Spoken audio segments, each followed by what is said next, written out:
Bolton was the sports editor at the Birmingham News for more than 40 years, as well as for other newspapers around Alabama and Georgia. He has written 12 nonfiction books and 6 novels. He's an award-winning author, having won the All-American Football Foundation Lifetime Achievement Award in sports writing. He was Alabama Sports Writer of the Year for 1973, 1974, and 1985, and Alabama Sports Columnist of the Year for 1988, 1992, and 1999. In 2000, he was inducted into the Sports Writers Hall of Fame. He also earned the 2011 Clarence Cason Award for nonfiction writing. He resides currently in Trussville, Alabama with his wife of 51 years.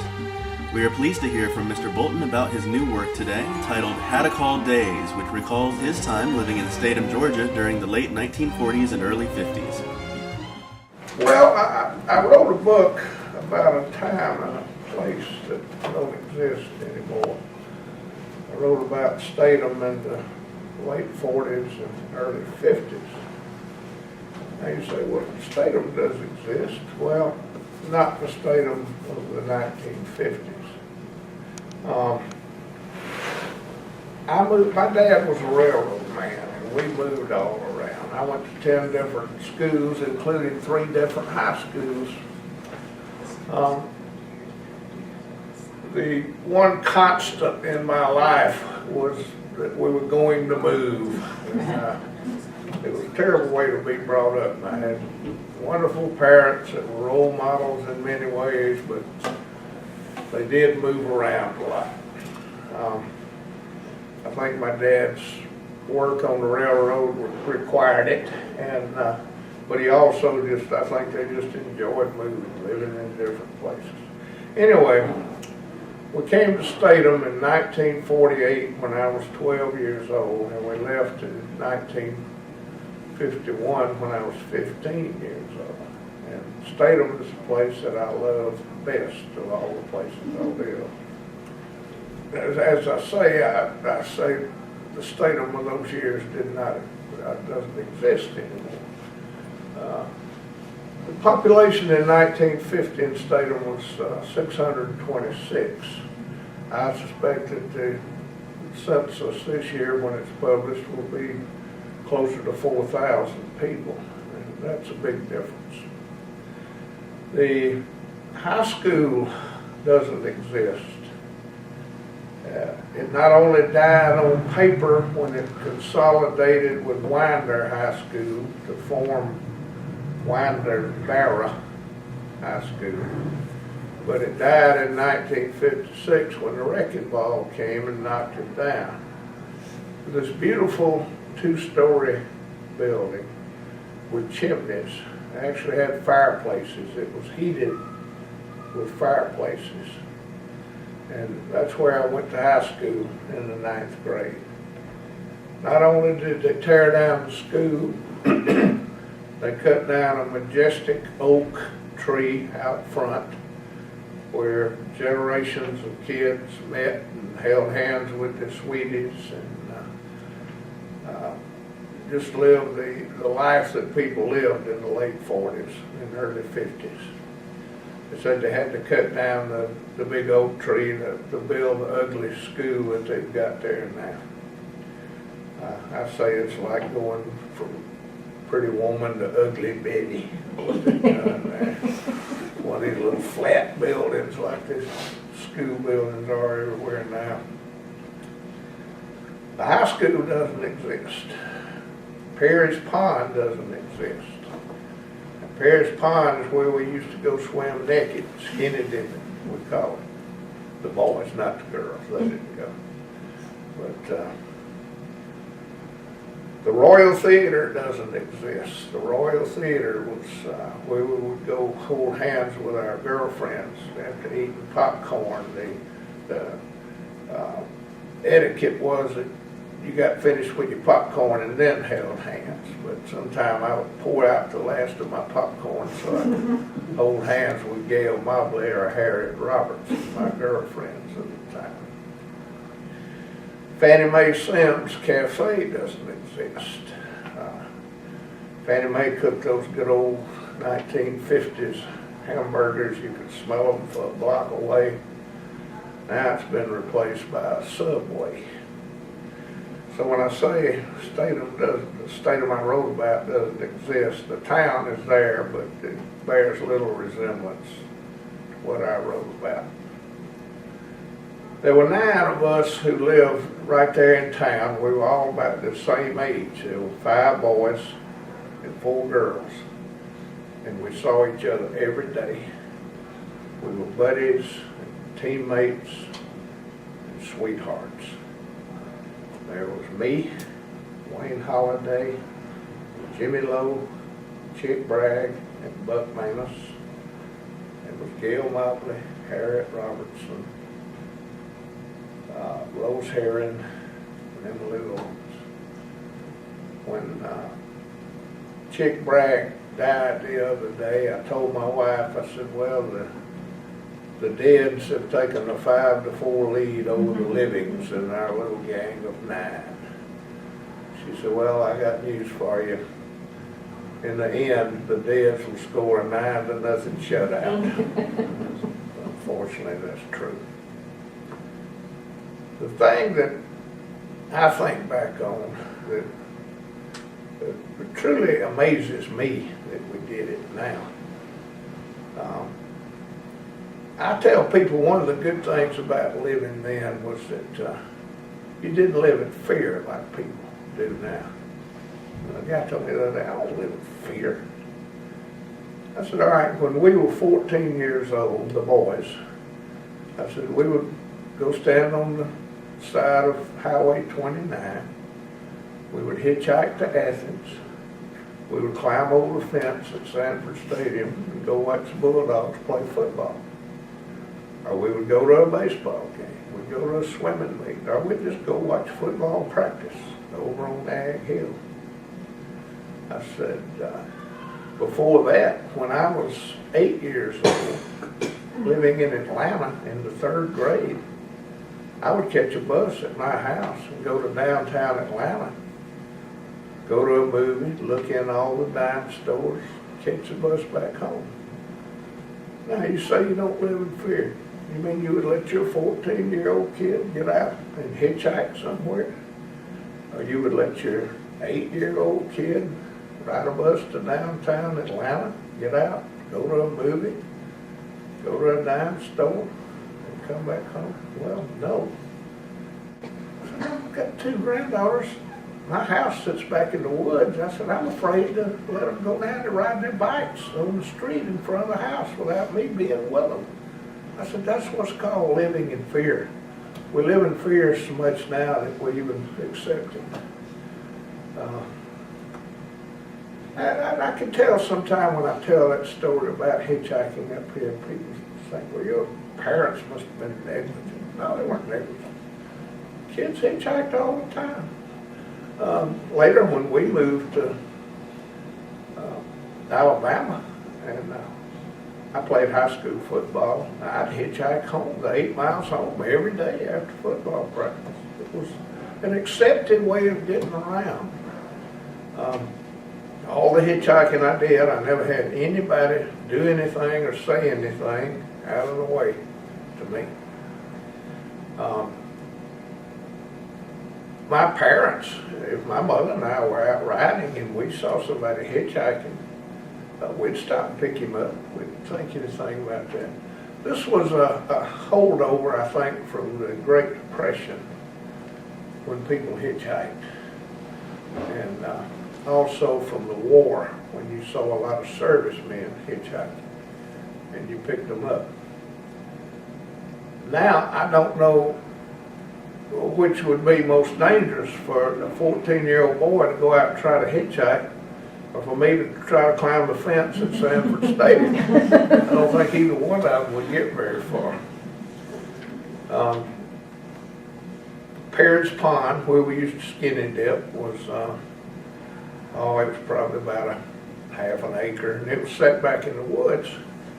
And we would go down there and pull our clothes off, jump in the pond, especially on hot summer days. And the Perry family, if they were going to drive down the dirt road to the pond, they would blow their horn. And we'd jump up and jump out and put on our clothes. Didn't ever have towels or anything like that. Put your old squishy shoes on, and it'd be an hour before you could get your shirt back around like it was supposed to be. We would go down to Perry's Pond, and there would be water moccasins laying out on the dam on sunny days. And we would throw rocks at them until they would slither off into the pond. Now, where we got the idea that a snake wouldn't bite you in water, I don't know. Because if you stop and think about it, they eat fish, and where are fish? They're in water. But we would actually do that and watch them slither off into the water. My first novel was titled Water Oaks. It was a fictional account of living in Statham. Statham in my novel was called Hempstead, Georgia. And I had that scene in there throwing rocks at the water moccasins and then slithering off into the water. And an editor of a New York publisher turned the book down largely based on that. She said, that's the most preposterous thing I ever heard. Nobody would do that. That didn't really happen. Well, yeah, it did really happen. And she probably lived in Greenwich, Connecticut, where a moccasin was a shoe you wear to her. It was later published by a company that had an editor who had lived in a small southern town, so he knew exactly what I was talking about. The Royal Theater died in the 1950s. It was put out of business like so many small town theaters were by television. As I recall, the only one of our little group of 9 friends and buddies and sweethearts that even had TV was Gail Mobley. And we would go over sometime and watch TV at her house, but it wasn't anything you really wanted to see. If the Atlanta Crackers were on, we would go watch the Atlanta Crackers ball games, because we did like that. But the TV screen was about that big, and if you remember those old TVs, you had to fool with them for about 10 minutes. They had something called a test pattern. That TV wasn't on all the way around the clock. The test pattern would be up there, and you adjusted your television set according to the test pattern. And when that programming started, then theoretically your TV would be adjusted, at least until an airplane flew over or a car went by with a loose spark plug wire. Then you had to do it all over again. First television set I ever saw during those years, at least in a home, was at my grandmother's house in Lawrenceville. My grandmother was named Netta Bolton. And Grandma was a free spirit. She was fun to be around. And she liked to watch wrestling, professional wrestling. That was one of the early programs because it was easy to televise. And Aunt Jewel would come down from Atlanta and watch professional wrestling with my grandmother. And those 2 old ladies would get down on the floor on the carpet and try to see up the wrestlers' tight sleeves. So, I was a great admirer of my grandmother. Television and air conditioning have changed the way people live. Each town around here used to have an adult baseball team. They called them town teams. And they played in the independent league. Statham had a team, Bogart had a team, Athens had a team, and there were a couple of mill teams from Monroe and Watkinsville, and I think maybe Whitehall had a team. And this was adults playing, and it was a highly organized league with a real schedule, and your players had to be registered with the league. And they played on Saturdays and Sundays, and the whole town would turn out to watch the Statham team in the independent league play. we boys would rush to try to be the bat boy, because if anybody broke a bat or a ball began to unravel, they gave us the bat or the ball. We put little tacks in the bat and wrap it with friction tape, and it was good to go. So one day they had a crisis. Statham was playing Athens. Athens always had good teams because they would have some University of Georgia players. And Statham had only 8 guys there. And some of them had gone on vacation. So the Statham manager told the Athens manager, the only way we can field a team would be if the 13-year-old bat boy played under an assumed name. And I'm beginning to tremble when he says this. And so the Athens manager, who thought he recognized an easy out, said, "Oh yeah, that'd be fine." They can play. So they put me in right field, batting ninth, which is the traditional place for the worst player on any team. So I didn't even have on a uniform, just had on jeans and a t-shirt. So there I am playing with these adults. I'm 13 years old. And the Athens team had a University of Georgia pitcher. And his nickname was Ace, to make it worse. So first time I came to bat, you can imagine, I was just trembling. I thought, Lord, let me swing 3 times and sit down and get this over with. So first pitch I swung and missed. Second pitch I swung and missed. Third pitch, to my amazement, I heard the bat actually hit the ball. I was a right-handed batter, and I'd swung late, and the ball went over the first baseman's head, and it hit fair by about a foot, and like a slice in golf, then it took a right turn and went way out there. And to my amazement, I not only had gotten a hit off of Ace, but I'd gotten a double off of Ace. I was standing there on second base, wondering how that happened. The rest of the time I did strike out, but I still remember that as one of the great moments of my modest athletic life. The Royal Theater again. I'm just kind of scattershooting here what comes to mind. They had a game that they played on Wednesdays called Lucky. It was a bingo game, same thing as bingo. And everybody got a card, and if you won, you got $1. And if you won at Lucky on Wednesday night, you were a big celebrity there in town for the next week. People would come up to you, "Man, how did that feel to win that dollar playing Lucky?" For a long time, Wayne Holiday and I were both in love with Harriet Robertson. And this presented a problem, but it was one that did get solved. She would sit between us in the Royal Theater and hold hands with both of us. So I did finally, as the saying goes, beat Wayne's time for the love of Harriet.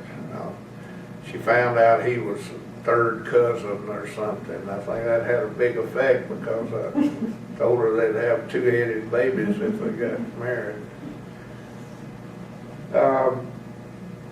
Statham did not have football. It was too small for football. But they had great basketball teams. They were known for their basketball teams, and they were known for beating other bigger teams. Winder in particular, Statham would always beat Winder. That's where we went to buy groceries or whatever. But and it was a great point of pride that we would always beat the guys from the big school, Winder. One reason was because it didn't have any rules. You could play as many basketball games as you wanted to. And we'd start playing basketball in September when the other bigger places were playing football. So we might have played 20 basketball games by the time Winder played their opening basketball game. We'd always beat them. One day Winder thought they'd figured a way that they could beat us. It was a rainy day, and they opened all the doors and windows in the gymnasium. And let the floor get wet from the moisture in the air, thinking that would slow down our fast break. I say hour, I was in the 9th grade sitting on the bench, but we played fast break basketball and frequently scored 100 points. This is back in an era when people were shooting two-hand set shots. And, but that did not stop Statham, the wet floor. The Statham guy just pulled off his shoes and played barefoot and still went on trounced to Winder. What's the meaning of Hadacol Days? Why would a book be called Hadacol Days? I'm sure there must be some people here who, I don't know why I'm looking over in this direction, but must remember Hadacol. Must remember Hadacol. Does anybody not know what Hadacol is or was? All right. Hang loose. Don't leave. That's what Hadacol is, or was. What's it? Well, you want to take a drink of it? I want to read the label. Well, no, I'm not going to drink it. Well, I'll let you smell of it anyway. Okay. Oh, yeah. Iron, magnesium, alcohol 12%, yeah. You just hit the key ingredient. Honey, that sounds pretty good too. Hadacol was the 40s and 50s patent medicine. Southern? Yes, founded by a guy named Justin LeBlanc, who was a politician in Louisiana. Well, Senator, do you have any particular political philosophy? Well, as such, I advocate the cause of the oppressed, the downtrodden, the farmers, and the working man, the Democrats, and the Republicans, and so forth. Well, do you believe in soaking the rich? Yes, I've always been a poor boy myself, and I've always advocated the idea of helping the poor and soaking the rich, and make those able to pay the taxes. Well, do you still believe in that? Oh, I tell you. Do you still believe in that, Senator? Oh, I tell you, not so much now.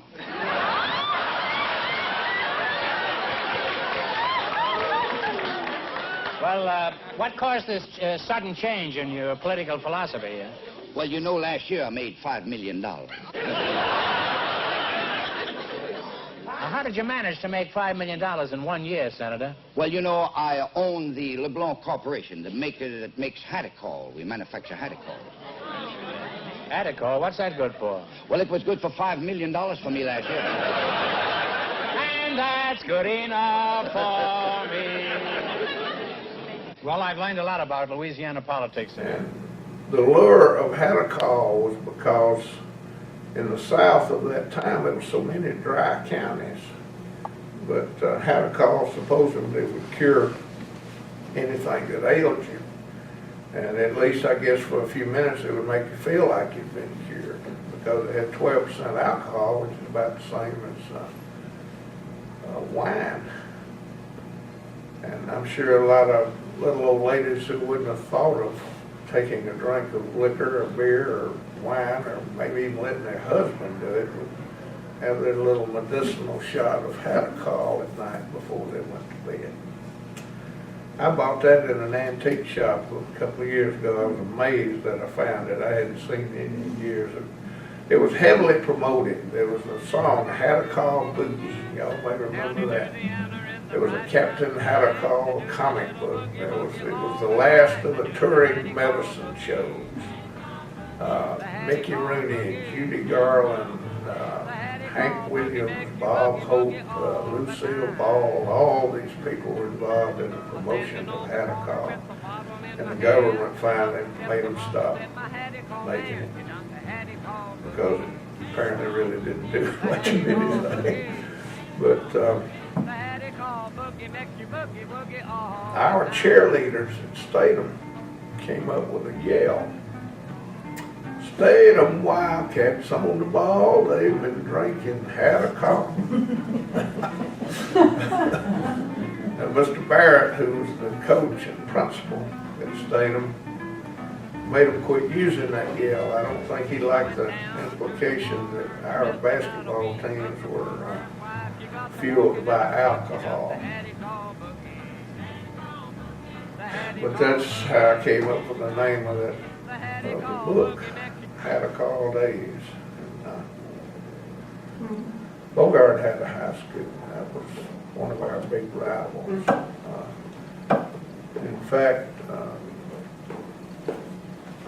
as I understand, Statham got telephones before Bogart did. And, the high schools were playing basketball, and they were giving the Statham girls team a rough time. So this little perky blonde, she just stopped and walked over and put her hands on her hip and looked up at the Bogart fan and said, "That's all right, we've got telephones and y'all haven't."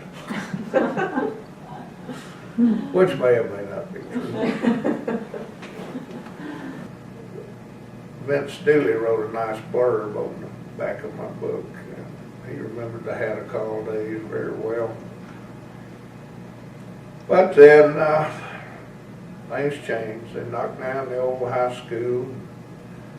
They told the people, don't look at it as losing a high school. You're just consolidating with Winder. Well, all I know is Statham ain't got a high school, and Winder does. Now, if that ain't losing your high school, I don't know what losing your high school is. But I have tried to recapture these days that are gone, that will never return. And I hope I did a good job. I got a message last week from the University of Alabama that I had won the Clarence Kaysen Award for nonfiction, which they give every year, and it carries a $3,000 cash prize with it. They have a big banquet at the North River Yacht Club, so I'm gonna have to take my $3,000 and try to buy a yacht to go up to the North River Yacht Club. But, when you win an award like that, which really is a nice prestigious award given by the university, it does validate what you've done. When you write a book, you don't know what it's going to be, what's going to be any good or not. It's just something that you start out doing, and you write it and you hope it sells. My life has been an example of that old saying that if you want to make God laugh, tell him your plans for your life. After we moved here, we lived a few months in Winder, and then we moved to Alabama. We moved to Wellington, Alabama. Anybody here ever heard of Wellington? You ever heard of Wellington? Wellington is a little place out between Anniston and Gadsden in Calhoun County.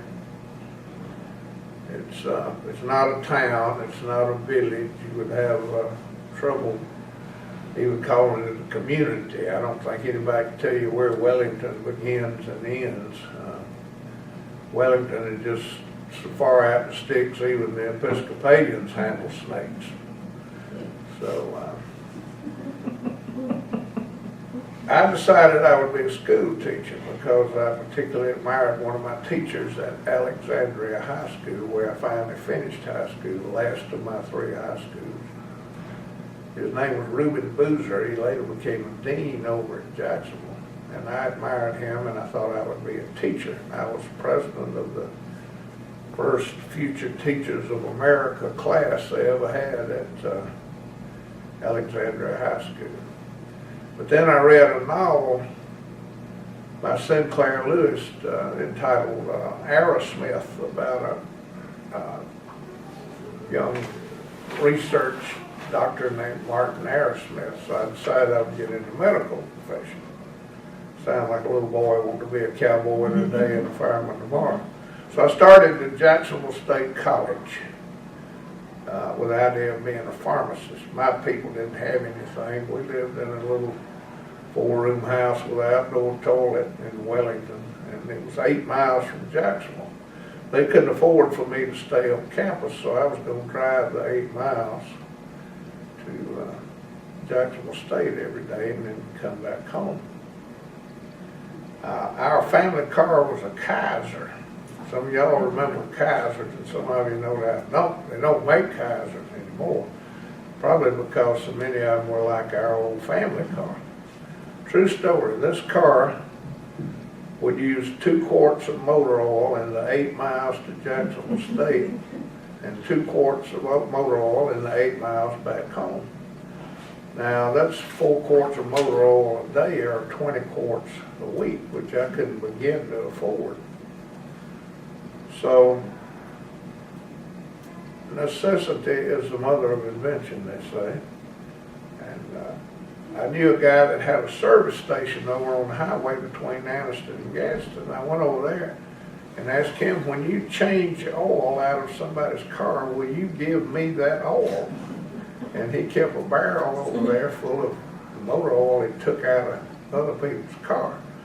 And I would put 2 quarts in my car every morning before I went to Jacksonville State and carried 2 1-quart fruit jars of oil on the way back and put them in on the way back. I was probably the world's first recycler. Of course, as you can imagine, the car blew up with all the fury and of an engine blowing at the speedway, and that was the end of my transportation. So I went back to hitchhiking for a while. I wasn't doing any good in school anyway. I was not college material. I was spending more time in the pool room than I was in the classroom. So finally I flunked out of Jacksonville State without ever completing my freshman year.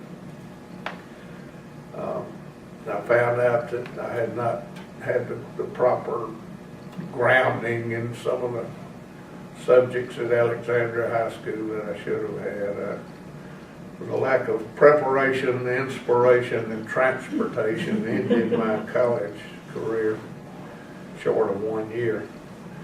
So I wanted to get out in the real world. I started looking for a job anywhere I could find one. I went up and down Noble Street in Anniston, up and down Broad Street in Gadsden, down the side streets. Went to Goodyear, Belks, the Power Company, everywhere looking for a job. Finally I got to the Anniston Star, and they needed a flunky in the circulation department. And they hired me at $39.50 a week. I don't know why they wasn't going to pay me 50 more cents so I could brag that I was making $1 a week, but they wouldn't.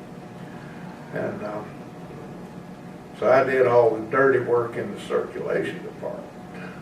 The dirtiest job was taking the papers off the press, fanning them out real quick and handing them to the carrier boys according to how many papers they needed. You didn't wear a shirt. I've heard of people having printer's ink in their blood. I didn't have it in my blood, but I had it all over me. You could have held up a mirror and read the front page of the Athens Star off my chest. Well, one day, on Labor Day, 1955, they made me work. Everybody else got off, but I had to work, and I didn't like that. I went up and bought an Atlanta Constitution off the rack on Noble Street in Anniston. And I was just thumbing through it, and it was like a classified ad just jumped out at me. The LaGrange Daily News wanted a sports editor. Well, the only writing I had ever done was the sports editor of the Anniston Star, while I was the flunky in the circulation department, asked me if I would cover some church league softball for him and write 3 and 4 paragraph stories. He said, we can't pay you anything, but he said, the church league will give you $3 a night to be the official scorer. Well, you're making $39.50, $3 a night, it's a pretty good perk. So that's how I actually got started being a writer, was writing church league softball. I saw this ad for a sports editor at the LaGrange Daily News. I wrote them a letter, told them I was a sports writer for the Athens-Clarke, which was technically true. And to my amazement, they hired me. That's them calling now to complain. They heard me say that. And, so I found myself at the age of 19 the sports editor of a daily newspaper. I'm still amazed that they hired me. But I could always write. I've never had a writing class, never had a journalism class, but I did grow up in a home where they had good books and good magazines. And thank God no television, so I didn't have that to warp my mind and my morals. And I read a lot, and I guess through a process of osmosis, I just kind of got to be a writer. I was in sports at LaGrange for about a year, and I wanted to get a broader background, so I asked to cover Maine news. I was out covering murders, the police, the county commission, and so forth. And I went from there to the Gadsden Times as city editor, and went to Montgomery Advertiser as state editor. I was miserable at Montgomery, terrible job, had no help trying to cover the state of Alabama. And one day, out of desperation, I just got in my car, drove to Birmingham, presented myself as a candidate for a job at the Birmingham News. John Bloomer, the editor, showed me around. He said, "I'm sorry," this showed me the paper very cordial. He said, "We don't have an opening for a job, though, I'm sorry." As I was getting on the elevator, he said, "Well, we do have a job in the sports department, but I'm sure you wouldn't be interested in that." And I've been out of sports for 5 years. But Lord, I'd have washed commodes at the Birmingham News to get away from the Montgomery Advertiser. And I grabbed the doors and I said, "Yes, sir, I would be interested." So he hired me. And that began my 40 years at the Birmingham News. I went to work there on September 4th, 1961, and retired when I became 65 in 2001. A lot of things have just happened in my life. I'm a firm believer, if you will ask God to guide you, that He will. And I'm a firm believer that He'll guide you sometime whether you ask or not. And maybe it's not how you think you want to go. I thought, I could have gotten a job just as easy at Belk's as I did the Athens-Clarke. I could have certainly not seen that classified ad, the job at the LaGrange News. Certainly if those elevator doors had closed, I would never have gone to the Birmingham News. I got married in there somewhere too, and it was kind of weird how that happened. When I was in high school at Alexandria, this girl was going with a friend of mine. Well, another friend of mine said, "Why don't we ask old Ted's girlfriend for a date, just see if she'd go out with one of us, just in the spirit of mischief, So we flipped a coin to see who would have to ask her. And I lost, so I asked her, and she went out with me. Now Sandra and I have been married 55 years. So I do remind her sometime that she was not only the result of a coin flip, but a coin flip that I lost. But I've had, I guess, the best marriage of anybody I certainly know of. During my time at the Birmingham News, John Kroll, who was an excellent football player in Alabama, started up a home for abused children, Big Oak Ranch, which is a huge operation now. And it was rough going there at first. I went over there one day and John took me out. We went out on a November day and we just went out and laid down in the pasture and looked at the gray skies, and he was telling me about the problems he was having making a go of Big Oak Ranch. And so I wrote a column about it. Not asking for money, just writing about the ranch. And John told me later that the column brought in $75,000 in donations around Christmas. And he said, if you hadn't written that column, he said, Big Oak Ranch would have gone under. So how can I not believe that I was at the right place at the right time?